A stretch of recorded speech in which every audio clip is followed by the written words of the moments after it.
Hariom, Namaste, very good afternoon everyone. Welcome again to my YouTube channel GK Law Classes. So in the previous videos we have started with a new subject, the Bharatiya Sakshi Adhiniyam or the new Indian Evidence Act, which will replace the previous Indian Evidence Act. So students, so far till the part 3 of this particular act we had studied till section number 26 which was dying declaration, जिसके अंदर already मैंने बहुत सारे case laws 2-3 जो है discuss किए थे और साथ में कुछ इंपॉर्टेंट इलास्ट्रेशंस भी डिस्कस की थी। तो जिन्होंने प्रीवियस तीनों वीडियोस की नहीं देखी वो फटाफट से जाके हमारे चैनल पर से चेकआउट कर सकते हैं। साथ में ही मैंने list of case laws till section 26 जो है वो भी शॉर्ट्स के अंदर शेयर किया, which is a recent short, तो आप उसे भी जाके चेकआउट कर सकते हैं और पेन डाउन कर सकते हैं। वो कौन से सेक्शन के साथ आएगी वो आपको वीडियो के अंदर ही पता चल जाएगा। So today is part 4 of the भारतीय साक्षी अधिनियम, जिसके अंदर हम कुछ इंपॉर्टेंट सेक्शंस जो है डिस्कस करने वाले हैं। उनके नाम और सेक्शन नंबर मैंने यहाँ पे पेन डाउन किए हुए हैं। मैं आप लोगों को फिर से बता दूँ जिससे अभी ज्वाइन किया है कि हम भारतीय साक्षी अधिनियम के सिर्फ इंपॉर्टेंट सेक्शन से डिस्कस करेंगे।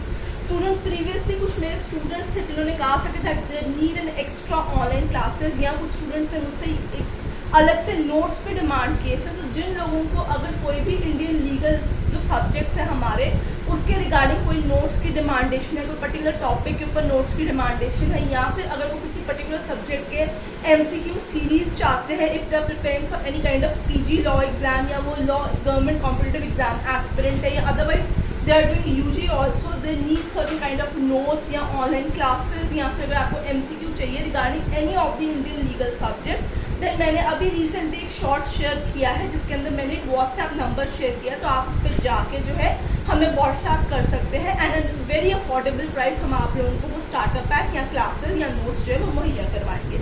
उसी के साथ आगे बढ़ते हैं। So we'll proceed with section number 39 after section number 26. Opinion of experts or popularly known as expert opinions.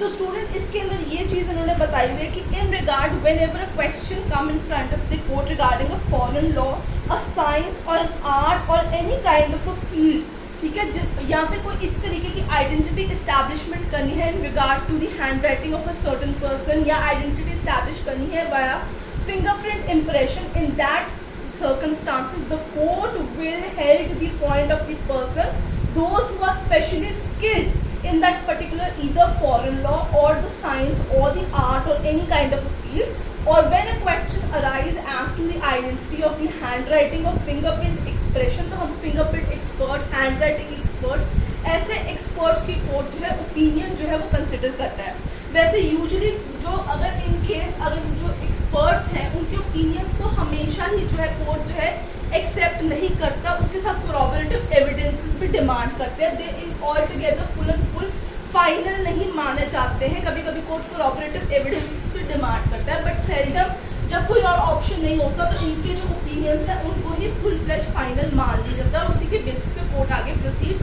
करती है।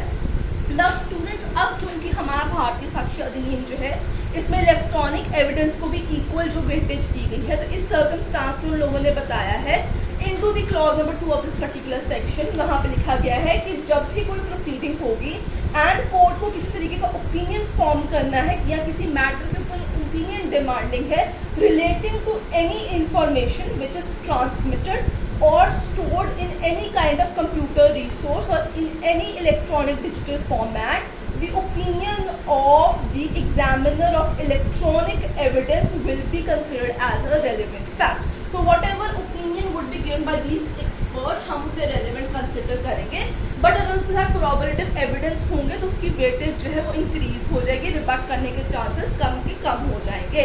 So in this particular subsection, an examiner of the electronic evidence को भी हम जो है यहाँ पे expert calculate करेंगे। Now let's just consider any kind of illustration in order to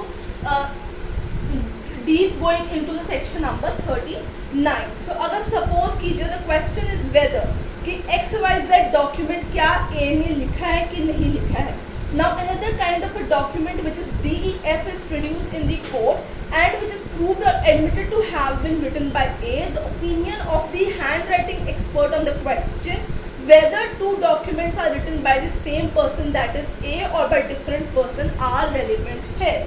so student जो मैं इलास्ट्रेशन बता रही हूँ सेक्शन के अंदर ऑलरेडी मेंशन भी की गई है, तो आप इसे प्रिंट डाउन करते रहिए, because when it comes to the topic of opinion of expert, इस पर डेफिनेटली क्वेश्चंस जो है वो मार्क किए जाते हैं। तो जहाँ जहाँ मैंने पिछली वीडियोस में भी क्वेश्चन ऐसा साइन मार्क किया हुआ है, प्लीज़ उसके आगे आप लोग मार्क कीजिए कि इसमें से डेफिनेटली आपसे एमसीक्यू या डिस्क्रिप्टिव में क्वेश्चंस पूछे जाएंगे। अब आगे चलते हैं। यहाँ पे मैंने स्पेसिफिकली बता दिया कि जो एक्सपर्ट्स हैं जिनके ओपिनियन जो है कंसिडर किए जाएंगे, रेलिवेंट माने जाएंगे, वो कौन से होंगे। Hand writing expert, fingerprint impression reading expert, जिन्हें किसी साइंस, फॉरेन लॉ, आर्ट के अंदर एक्सपर्टीज है, उनके जो ओपिनियन है वो रेलिवेंट माने जाएंगे। और if he has an expertise in electronic devices also, तो उन्हें भी हम जो है रेलिवेंट मानेंगे। इसके बाद चलेंगे section number 46 to 50 number, that is character when relevant, यानी करेक्टर कहाँ कहाँ रेलिवेंसी एक रोल प्ले करता है, कहाँ कहाँ करेक्टर को चैलेंज कर सकते हैं या कोर्ट की नज़र में लेके आके डैमेजेस जो है उसमें अमाउंट इंक्रीज करा सकते हैं, या सामने वाला जो आपका अक्यूज्ड पर्सन है उसकी सज़ा भी इंक्रीज करा सकते हैं। तो मैंने यहाँ पे ऑलरेडी 3 डिफरेंट इंपॉर्टेंट सेक्शंस जो है वो मार्क किए हुए हैं, जिसमें 46, 47 और 49 आपके सबसे इंपॉर्टेंट रोल प्ले करेंगे। ये आपके तीनों ही इंपॉर्टेंट सेक्शंस हैं, तो ये मैंने इस तरीके से माइंड मैप स्टाइल में आप लोगों के लिए बनाया हुआ है। सबसे पहले है 46 नंबर, in civil cases character to prove conduct imputed irrelevant. So यहाँ पे कहते हैं कि जब कोई सिविल केस चल रहा होगा, द फैक्ट कि character of any person concern is such as render probable or improbable any conduct imputed to him will be considered as irrelevant। so वहाँ पे करेक्टर जो है कि इसके कंडक्ट से सिविल केसेस में कोई फर्क पड़ेगा कि नहीं of the concerned person, so character relevancy would be irrelevant in the particular civil cases. तो अगर क्वेश्चन आ जाता है क्लास एमसीक्यू में, क्या सिविल केसेस में करेक्टर रेलिवेंट माना जाएगा अंडर भारतीय साक्ष्य अधिनियम, आंसर इज नो, इररेलेवेंट। तो आपने ये पॉइंट जो है यहाँ पे ध्यान रखना है। ऐसा क्वेश्चन आपसे पूछा जाएगा एमसीक्यू के अंदर कि सिविल केस और क्रिमिनल केस के अंदर किसके अंदर रेलिवेंट करेक्टर माना जाएगा, किसके अंदर इररेलेवेंट माना जाएगा। So this is the catch point here जो आपको याद रखना होगा।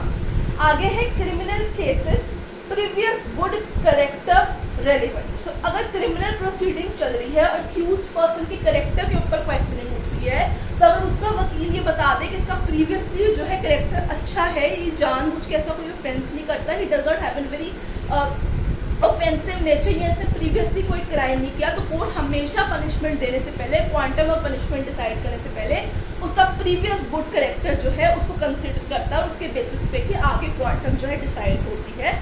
सो in the criminal cases previous good character of an accused is relevant. ठीक है, 49 नंबर है previous bad character not relevant except in reply. So अगर बैड करेक्टर की बात करें, अगर प्रोसिक्यूशन कहता है नहीं जी अक्यूज्ड पर्सन का करेक्टर जो है वो बैड करेक्टर है, तो इसको देखते हुए इसको जो है ज़्यादा से ज़्यादा सज़ा मिलनी चाहिए, तो ये बैड करेक्टर वाली चीज़ यहाँ पे रेलिवेंस नहीं होती accept in reply. So what does this particular section says, in criminal proceeding the fact that accused has a bad character is irrelevant unless evidence has been given that he has good character, in which it case becomes relevant। so criminal cases में previous good character ही हमेशा जो है consider किया जाएगा, bad character की यहाँ पे बात ही नहीं की जाती। 49 सेक्शन के 2 explanations हैं आपके पास स्टूडेंट। सबसे पहले explanation आता है, this section does not apply to cases in which bad character of any person is itself a fact and issue। now what is a fact and issue, ये मैंने already part 1 में explain किया हुआ है, तो आप लोग वहाँ जाके देख सकते हैं। Explanation 2 says previous conviction is relevant as evidence of the bad character। so basically आपको भारतीय साक्ष्य अधिनियम के अंदर सेक्शन का नंबर, सेक्शन का नाम और कैच वर्ड्स जो है इस पर ज़्यादा फोकस करके रखना है, तभी आप लोग जो है इस एग्जाम के रिगार्डिंग जितने एमसीक्यूज हैं उनको जो है पास कर सकते हैं। साइमल्टेनियसली मैं केस लॉस की लिस्ट भी शॉर्ट्स में आप लोगों के साथ शेयर करती रहूँगी। अगर आप चाहते हो कि इस पर डिटेल नोट्स आपको प्रोवाइड कराए जाए सब्जेक्ट के रिगार्डिंग, तो भी आप व्हाट्सएप हमें कर सकते हैं। सो आज की वीडियो का आगे का इम्पोर्टेंट सेक्शन है 51 facts judicially noticeable need not to be proof. तो जो ऑलरेडी कोर्ट के संज्ञान में जुडिशियल नोटिस में है कोर्ट के, उन फैक्ट्स को दोबारा से आपको प्रूफ करने की ज़रूरत नहीं है।